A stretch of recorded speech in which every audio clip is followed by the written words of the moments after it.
Referee is about to blow his whistle. Is he? Yeah, he is. And we still couldn't go on target. And the full-time whistle goes at Anfield. Liverpool 0. Arsenal 0 in the first leg of the League Cup semi-final. Arsenal go down to 10 men in the 24th minute, and from there on in, they defend amazingly well. We are watching on the screen now as all of their defenders and players celebrate each other. We've got lads down on the floor. They are put their all in, and they've just credit to them. They've just got Jacker out of jail. Yeah, really have though. They've just got bailed him out there. Hope Klopp's tapping up Saka there as he on the pitch. But what's your initial thoughts then, as we obviously final whistle's gone then? What are we thinking? Disappointment, obviously, and opportunity missed for Liverpool there to put this tie to bed. Which, when that red card it happens, we're thinking, wow, 10 men, Arsenal, a team who are flaky under a lot of circumstances. They've defended so well there, and Liverpool now go to the Emirates with 0-0. Something Arsenal would have took all day, every day. Yeah, 100%. And I think the Arsenal had to look at themselves and take a lot away from that performance in terms of, confidence. When the back's against the walls, when there's a job that needs to be done to do it. Now they know that they've got the steel to be able to see out these kind of games. This Liverpool side have got to look at themselves and think, right, well, what could we have done differently? And I think we've highlighted throughout the game little areas in which we would have preferred us to kind of be either braver in other areas or a little bit more direct in other moments.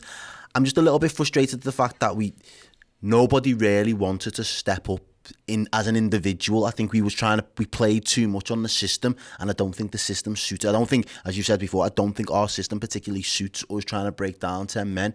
Maybe that is when you do need a creative midfield spark, getting down the wings. If there's no space through the middles, you do need to kind of get out wide and put not I wouldn't say crosses into the box from like the corner of the box. I'd say you need to get to the byline, you need to commit plays, you need to drag them out, and we just didn't do enough of that. We've seen that towards the last 5 minutes, but I just felt it was a little bit too little too late. To feel like the Arsenal players knew at that point they're not going to get a goal today, boys. If we just keep doing what we've been doing well, they're not going to score. Yeah, it's one of them, mate, isn't it? Like I was saying before, the red card was better for them in the end. It cleared their minds. Arsenal's minds were made up. Here's what we do. Yeah. They bring another centre-back on, and Liverpool aren't good against 10 men. For whatever reason, my theory is, and I'll explain and see what you think, is that we need our full-backs. They're our creative outlets, our full-backs. That's how we're set up, especially with the team we picked. Yeah. If there's no space for those full-backs, or they're crossing it into 3 or 4, 5 defenders, then what are we going to do? You get me? That's my theory, is that. And in that case, that's when you look at your midfield and go, no Thiago, no Keita, no Elliott, for all unavailable for different reasons. Where's it coming from? It took far too long, I think, to get Jones on the pitch because he was bright when he come on. Yeah. He creates most of our decent enough chances. That would have been a half-time change for me. Yeah, decent enough chances. It just feels like we saw it against Chelsea. We're not great against 10, and we saw it again today. It didn't work. But again, I don't know if that's stubbornness from the management, where he said we've seen it against Chelsea. They've had, plenty of months to tweak that and go for another approach, and he thinks, right, we've had a game plan for 10 men for some time now. I need to see it for myself to see if we've learned from those mistakes. But again, it doesn't seem like enough development has been done. It doesn't seem like we've made enough progress in that one particular department. I just feel there wasn't the creativity there in that midfield, and that's where we was lacking. And again, we just mentioned the players that are out. I know Arsenal had players that were out as well, so we've come up against a weakened Arsenal team. That I still feel that first goal today would have just blew this game completely wide open if we'd have got it. And I'm almost at the point where you're kind of saying, that tackle was a brutal one, and Jota was never getting straight back up. But if it was a pull on the shirt and he could have run it off, and you can pull back the play, sound, let's see what happens and how it plans out. But because he just gets wiped out, that just killed the momentum of that attack, and I don't think we was able to sustain or build another attack as promising as that for the rest of the game. No, but Liverpool's best chance to score then, Errol, was Taki Minamino at the end there. Yeah. 4-2. We've got a super chat here from Rem, £1.79. It's time to go, Taki. We've got other people in our Club Legend Discord chat as well saying, basically, they were expecting Taki to be our match winner, but then we've probably got big problems. The sooner he's out the door, the better, says Ryan as well, which I think harsh. Again, the reason we're here is because Taki scored that goal against Leicester. 100%. So you've got to bear that in mind as well. But the flip side is, AFCON was meant to... Here's your chance, Taki. You know you're going to play. Origi's out, you're in the team. He's known he's going to be in this game for a long time now. And I was very... He wasn't the only one, by the way. We're going to talk about loads of them. And bear with us because coming up later on, we've got your reactions. So if you head over to the socials... to our Redmen Twitter account or Facebook page, reply to the post, and Errol will be reading the best of those out. I will have the player rating show afterwards as well. Good and luck. Streaming, and then streaming on Redmen Plus later on as well. We've got the instant match reaction to the 0-0 draw. So we will be talking about a lot of players. But since the Super Chat brought him up, like Taki, if you're saying that here's your chance, he didn't take it. And then literally, there's the chance, Taki. And he blazed over the bar, just wasn't good. Yeah, and we said it early on, we was expecting a big performance from him because he's made the most of his cup appearances this season so far, and you've been like, all right, well, you're getting the benefit of the doubt then. We know you're not going to play week in, week out, but we kind of pigeonholed you in for this period anyway. You're going to get opportunities, plus we're now at the stage where there's a semi-final. Like, that's big stakes. There's pressure. Show that you can do it in a pressurised moment, which then gives Klopp the belief that when I do need to throw you in latter stages of the season, I can do it with a little bit more belief and confidence that you've got the ability to step up, and you under-delivered.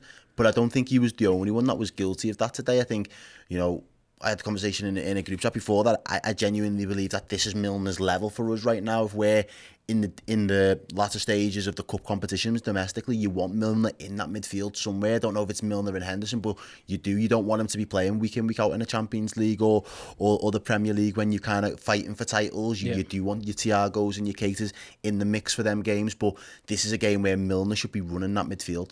Yeah. Jacques has gone on.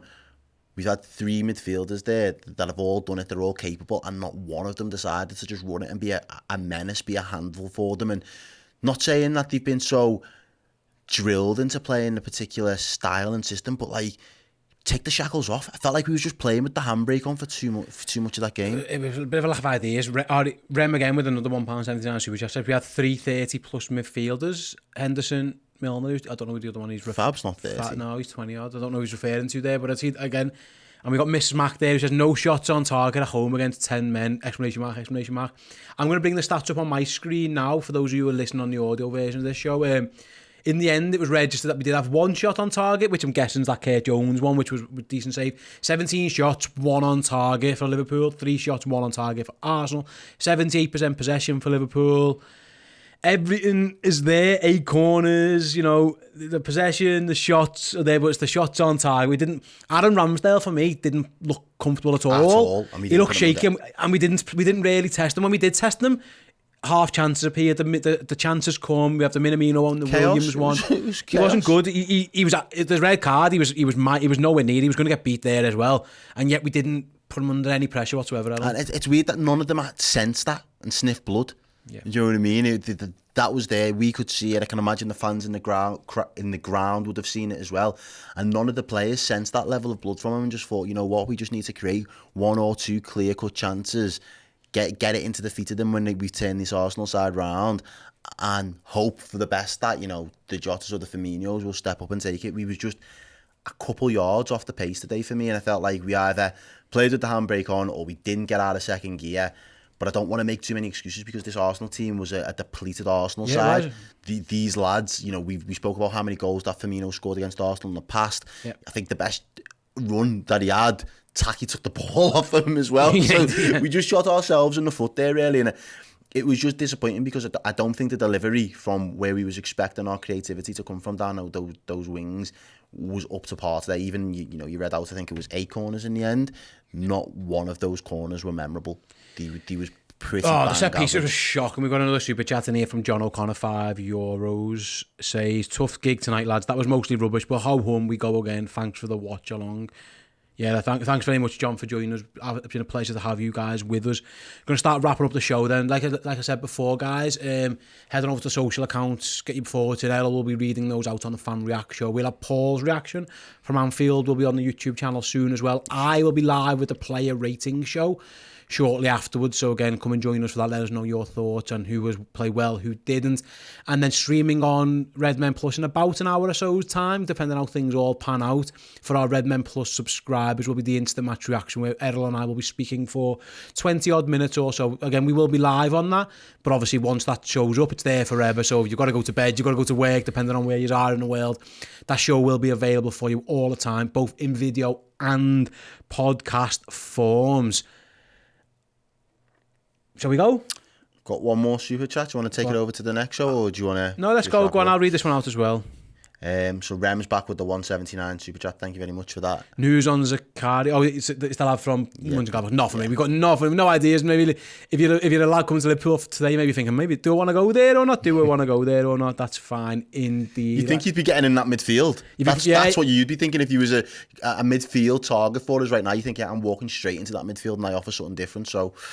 Who knows? Who knows, indeed. Like I say, guys, thanks so much for you guys who joined us for the watch long. It was an absolute pleasure having you all. I hope you've enjoyed it. Even if the game didn't go exactly how we wanted, Liverpool have still got a chance of getting to Wembley.